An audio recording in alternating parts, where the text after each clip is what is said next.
Quick little episode where I want to expand on this concept of getting into motion and refine it a little bit. You don't have to be the best in the world at the thing that you're doing. You just need to get into motion. So a person that I love and have been fascinated with, talked about a lot, is Wim Hof. Look him up on YouTube. If you search him on YouTube, you'll find a free 11-minute video, which is a breathing exercise that he goes through. And I cannot brag up the benefits of breathing exercises enough. I think meditation is great, but breathing is incredible. Now, a lot of people will look at that method and think and ask the question, isn't it healthy or better or more effective in some way to breathe in through your nose and out through your mouth? Isn't that a cleaner oxygen exchange? Yada, yada, yada.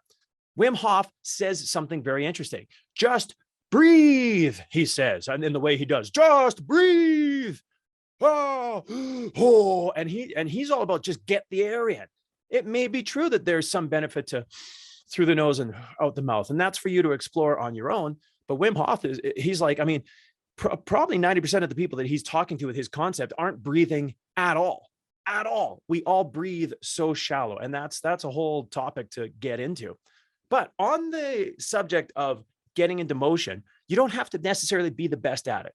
My personal example is my journey towards at least experimenting with vegan eating, how much better it makes me feel, the health benefits, kind of the moral considerations. That's all part of my unique journey. But the first little while I did vegan, the food I made sucked. Some of it literally came out like a paste, like Play-Doh, just awful to eat. But I've worked at it. I've researched how to cook vegan.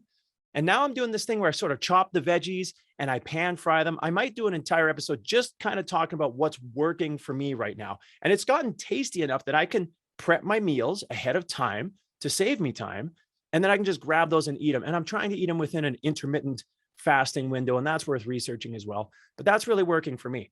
But the point is, I'm not getting discouraged about eating vegan because I am so green at the skill of cooking vegan. I'm green at the skill of cooking, period. Maybe a little more than green, but when it comes to vegan, I know very little about what I'm doing. Right now, I'm just chopping vegetables, pan frying them in the oven, mixing them with pinto beans, black beans, and quinoa. And I mean, that's it. And I section that out.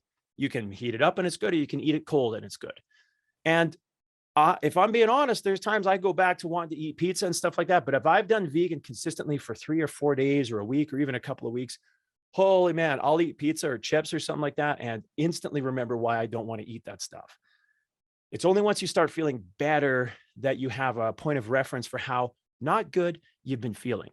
Again, that's all connected to my personal journey. The point of this little episode is get into motion. You don't have to be perfect at it. You refine it as you go.